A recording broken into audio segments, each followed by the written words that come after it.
All right, I'm gonna try to get through the briefing for today as complete and as quick as I can because we got a pretty aggressive schedule. So I hope you guys are minding that, taking care of yourselves, getting the best sleep you can, and already awake and preparing for the day. I would just embrace the early schedule and enjoy being an early bird, and you'll probably do a lot better.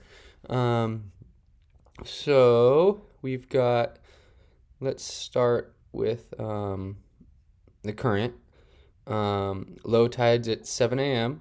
High tides at 12:34. Our first start is at 11 o'clock. So it's flooding for the whole morning. And then as we get, to around 12:30, on the high tide, we should expect slack current and the current starting to reverse. So 11 o'clock first start, we should have flooding current, but it'll be towards the end of the flood, so maybe not super strong. All right, so if we go back to our map, let's go to the windy one. Let's go to this one.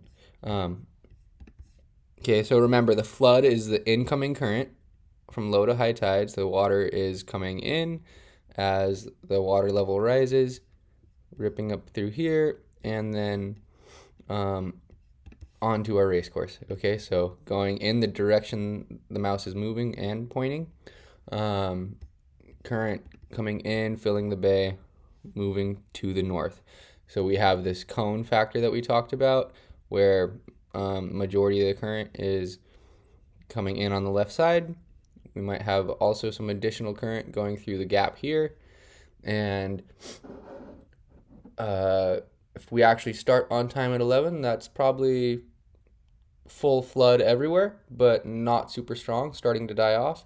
Dying off first on the left, so you'll have current relief over here on the left, and then you'll also have this current transition to the ebb first here on the edges, so it'll start to actually push upwind more closer to the high tide, or maybe even after the high tide around 12:30, 1 o'clock. So current wise, what's that saying is we're better off, and the wind today is going in this kind of quadrant that we talked about. So we want to review that southeast quadrant. Um, so current relief will be getting to the course left for the most part. Just be careful that you don't go too far course left, and or just be aware. It's I don't want to say I know the exact details and specifics of it, but be aware that there's this gap here and current coming through here. So depending on where they put the start, middle left could actually have relief, right? If you're dead downwind or dead down current of this, then you could still have relief. So you actually want to look at this on the Garmin app. You can look on my phone if you don't have it on your phone, and look where the deep water is. So we have a channel that runs straight, and then the deep water actually kind of goes up here and then kind of wraps this way just a little bit, which means we have shallower water kind of from here the whole way over. And it's still shallow. There's not really a deep water channel from this, a little bit relative to what's around it. So yeah, overall, just current relief on the course left, and but also current relief in the cone here, and some actually added current coming through this gap. So if the weather mark's over here, then you can get so far course left up over here that you're also in relief. If the weather mark's more over here, then it's kind of interesting. So anyway, you guys can make sense of that and be thinking about that. The wind is, southeasterly today, like I said. So what are the things we reviewed from that kind of direction are one, as it comes over the land here from the ocean, really nice left shifts and lifts and puffs as you head to the course left and play the course left. All of this we want to get out early and test as much as we can, because this is only from this local knowledge is from one regatta at this venue and just applying general principles of wind and current. It's good coffee, sorry. So Yeah, let's make sure that we get out as early as we can and do split tacks and test both sides of the course as thoroughly as we can before the start without, we want to get back to the start line comfortably with good time and not be rushing ourselves. So, first races, the current and the wind both suggest that there might be some good stuff on the left side of the course. Just from wind bends and current coming over the land, or wind bends coming over the land, I think you're going to get good shifts, good puffs, good lefties on the course left, especially if you get up in this section here, like where the mangroves and these lands hit. Seems like when you sail right, like on this line, there's a big left bend. So if you start here and starboard tack takes you pointing like here, where the city meets the mangroves, or even in the mangroves, I feel like that's where we've seen some pretty good lefties. So just watch for that. I would be paying attention to where I'm pointing on the shore on starboard every time I'm on starboard as I sail into this area and get these shifts. Okay, so going back to the current, high tide around 12:30, and the transition happening. According to ChatGPT, it thinks it's transitioning for the full hour after 12:30. So current flooding. As we get closer to the high tide or at the high tide, it'll start to reverse. It should generally probably start to reverse on the edges first. So we'll have a time period where the current's going this way, residual, from the flood, while the ebb is starting on the edges. This would be actually quite interesting to measure here, because you could measure it on this gap and this gap, if you're doing a science project. And probably like at 12:30, it's still flooding here and might be ebbing here. So that means even in the transition, course left's probably good, current wise and still wind wise. And then what we have is all of these factors kind of potentially starting to reverse and favoring the right the more that we go through the day. So first race looks like we could be relatively confident we're going to have current relief and lefties. Again, we want to check all of this and, not just assume it's correct, but I'd certainly have more confidence, and, if I had to gamble, I'd certainly have more confidence on the left than the right for the first races. And then as we get through the day, the current switches, ebbs, pushes more on the right side in the deeper water. And here now it's pushing us upwind in the direction we want to go, so it's helpful current. So we want to head into the current in the races that are, for sure, like after 1:30. That's probably going to be a good time to head right and get into this current. And then the wind, we also, what do we expect onshore wind in the northern hemisphere to do when it's coming from, this would be quadrant 3. Thermal heating. Yesterday we talked a little bit about thermal heating, but it was like thunderstormy and cloudy and frontal. But I think there was still a thermal heating aspect. Even still, there's enough blue sky over the land, and it's even like land as far as in here that creates low pressure. The entire state really. But regardless of whether it's thermal heating or another factor, just the high moving closer. The wind is forecasted to generally increase a little bit and shift right throughout the day. So that's, it's not crazy, but it's significant. That's like 20 degrees farther right than it was 2 hours previous. So general right trend throughout the day. And if we also have that thermal mixing, we'll see more gusts, more lulls, more puffs, and all those gusts with the big picture trend shifting right should be consistent righties as we get later in the day as you see the breeze build. I think it could be windier than what our buddy is saying on the summary there. This is 15 knots. Very, very often on this model, it's gusting 5 knots more than this, so I wouldn't be surprised to see 20 today at 2. And let's be prepared for even more than that. Let's be amped up for it. Let's get pumped.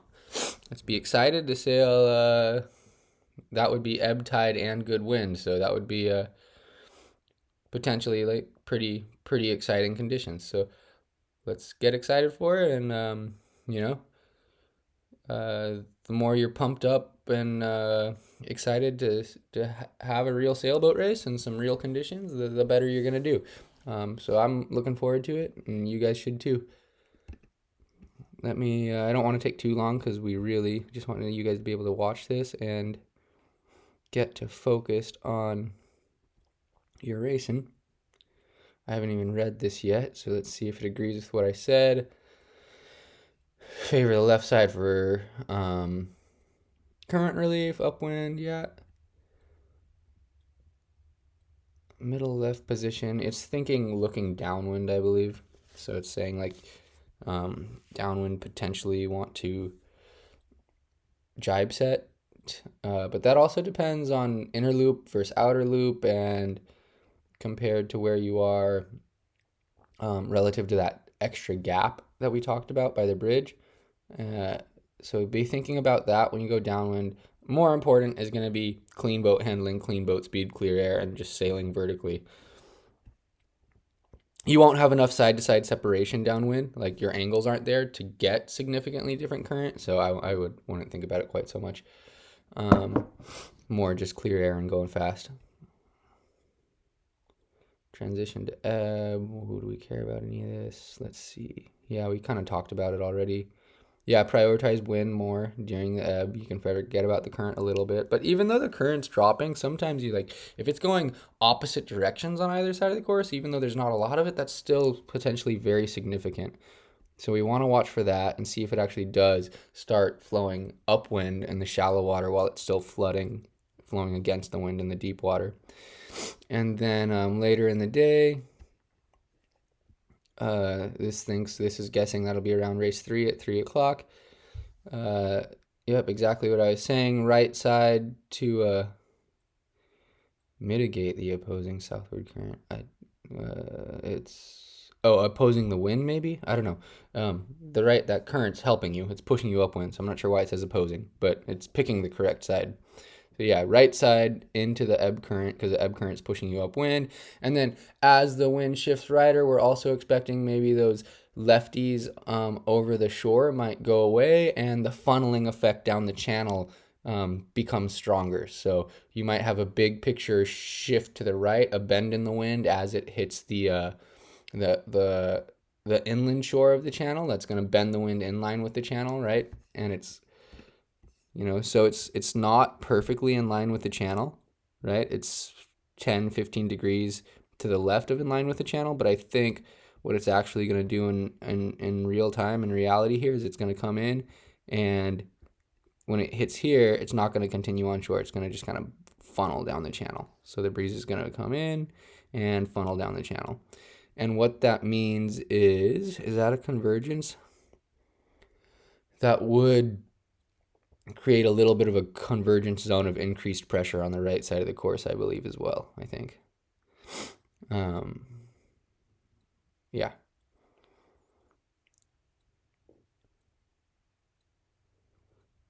Regardless of whether that's like convergence or divergence in the wind strategy directions, I won't even think about which one it is. You guys can ask me what the heck I'm talking about later if you want. It'll be convergence just because the wind is getting bent by this shoreline here into a direction more straight in line with this channel. So yeah, increased righty, increased pressure on the right later through the day. And like by here, this is 2 p.m. The wind's so far right. Any lefties coming over this shoal might be less. All right, this is about my target time for this briefing so you guys can get here. So let me just see. Downwind, anticipate steeper waves. Yep, we got to be ready for the ebb tide sea state.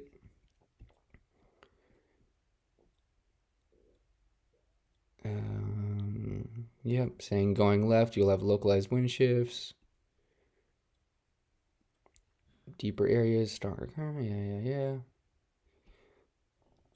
Okay, so I think that's it. Review the photo of the whiteboard from yesterday of the southeasterly bullet points, And then, I think the summary for the day is earlier in the day, the wind's farther left, and the current is flooding still, fighting us. So wind's farther left, current fighting us, benefiting both signals that the left would be better. The wind's likely to be better on the left at this direction. This is actually potentially far enough right for some channel funneling as well. So maybe 50-50 even on the wind, but and where they set the course up. If the course is, more over here, then you're definitely able to get to the left shifts from coming over the peninsula. If the course is more over here, and you can only get like to here going course left, then the righties funneling that down the channel could be strong.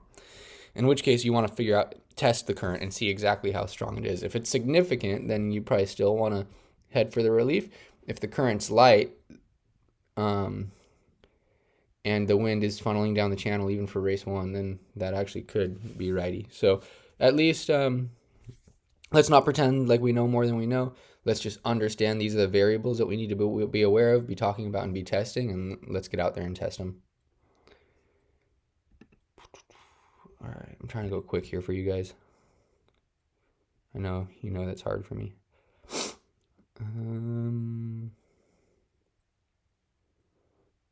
Yeah, and then, so lefty signals potentially in the beginning of the day, wind's more left, current relief on the left, and then all of that reversing, wind dials more right throughout the day,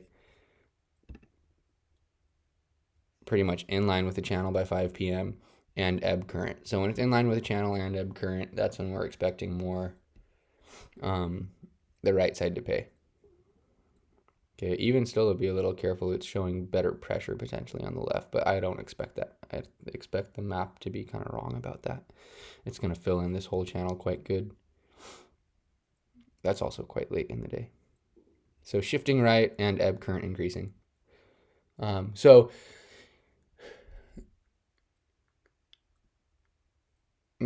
we can't probably bank reliably on left side's going to win for sure, then middle transition, then right side's going to win for sure. But we can bank pretty reliably on whatever it is, the right side's going to be increasing in strength throughout the day. Right? So if the right side's strong in race 1, then it's just going to get stronger as we go. Right? If it's equal race 1, then it's going to still get stronger to the right as we go. All right, I'm going to end it there so that you guys can focus on rigging and the rest, and we'll talk about it in real life.